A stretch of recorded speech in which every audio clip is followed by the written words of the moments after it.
The courtyard didn't settle. It couldn't. Too many eyes, too many questions, too much that didn't make sense. Rakuto stood at the center of it all, alive, restrained, silent. The reactions came in waves. Shock first, then confusion, then something quieter, suspicion. I thought he died, Marno whispered, voice thin and uncertain. He did, a recruit behind him muttered. Didn't he? No, they said the test was fabricated, another added, unsure. Fabricated doesn't mean fake, Mira said under her breath, more to herself than anyone else. Team 1 didn't move. They just stared. Winta's eyes stayed locked on Rakuto's arm. The same arm he watched get torn away, gone, reduced to nothing. Now it was there, whole. Nah, he muttered again, like reality was something he could argue with. Jail's gaze flicked between Rakuto and the man behind him, then to Kyra.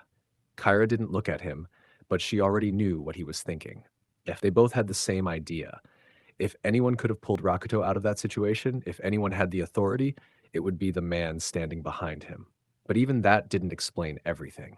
Not the arm, not the mark, and neither of them said it out loud because neither of them actually knew. Across the formation, a different kind of confusion spread. Eyes weren't just on Rakuto anymore. They were on the man behind him. Who is that? Yui whispered, leaning slightly toward Isho. Isho stopped humming for once. No idea. Akira squinted. He looks important. Important, Lin muttered. He's holding a blade to someone's back like it's casual. That's more than important. A newer recruit near them swallowed. Wait, are we supposed to know him? Another voice answered, low, certain. That's the captain of the Fang operation. They all turned. The one who spoke stood a little straighter now. Rashk, White Fang Captain Rick Riley. Silence hit them differently this time. That's the captain? Yui said, quieter now. Akira's expression shifted. Oh. Isho didn't resume humming. Lin's smirk faded just slightly, interest replacing it. So that's him, he said. Even the ones who didn't react outwardly felt it, because this wasn't rumor anymore. He was real, and he was here. Captain Rick didn't rush. He stood behind Rakuto, blade resting lightly at his back, not forcing, not threatening, just there. Control without effort. His gaze moved once across the recruits. Sharp, cold, precise. Then he spoke. Phase 3 will be altered. No explanation, no build-up, just fact. A ripple moved through the formation instantly. Altered, Marno whispered. What does that mean? Another recruit muttered. We just survived that for nothing? Rick ignored all of it. There will be 5 matches, he continued. Gauntlet style, one-on-one, selected at random. Silence followed, then tension, because that changed everything. This wasn't about teamwork anymore. This was exposure, individual strength, individual weakness. No one to hide behind. Sogi stood still, but the shift didn't go unnoticed. His shoulder was still injured, his movement slightly limited. If he got picked, it wouldn't be ideal, not even close. But his expression didn't change. He just watched, calculated. Then Rick moved slightly, just enough for the blade to tilt. Rakuto Kaze, he said.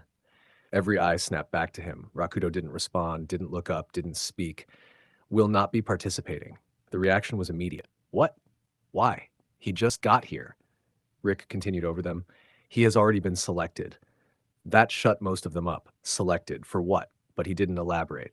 And, Rick added, voice sharpening slightly, his written results were pitiful. A few glances shifted toward Rakuto again, some confused, some judging, some trying to connect that statement to what they had seen. His course of action will differ. That was it. No explanation. No room for questions. Just another unknown added to the pile. Team 1 felt it differently. Winta frowned. Course of action? Marno looked lost. What does that even mean? Mira narrowed her eyes slightly. It means he's not being treated like the rest of us. Kyra said nothing, but her gaze stayed on the mark on Rakuto's cheek, uncovered, exposed. And that bothered her more than anything else. Rick stepped forward, the blade lowered. Rakuto remained where he was, still restrained, still silent, still not fully part of what was happening. Then Rick spoke again. First match. The air tightened instantly. Names mattered now. Reputations mattered now.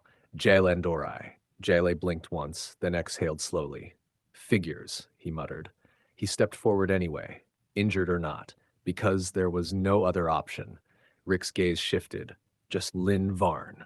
Across the formation, Lin smirked slightly. Finally, he said under his breath. He stepped out, rolling his shoulders once, eyes already locked onto Jale. Competitive. Sharp. Ready. Jail took his position. His stance wasn't perfect, his breathing wasn't fully steady, his side still hurt, but he stood anyway, because that's what he did. Across from him, Lin looked comfortable. Too comfortable. You don't look ready, Lin said casually. Jail smiled faintly. You don't look quiet. A few nearby recruits reacted quietly to that. Lin's smirk sharpened. Let's see how long that lasts.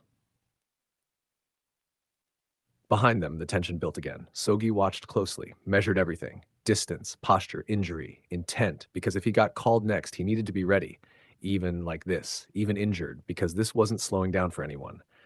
At the edge of it all, Rakuto stood in silence, handcuffed, marked, watched, and whatever test he was about to face, it wasn't the same as theirs, not even close. The gauntlet had begun. I start from here, I catch up with you. I don't do back on I start from here, I catch up with you.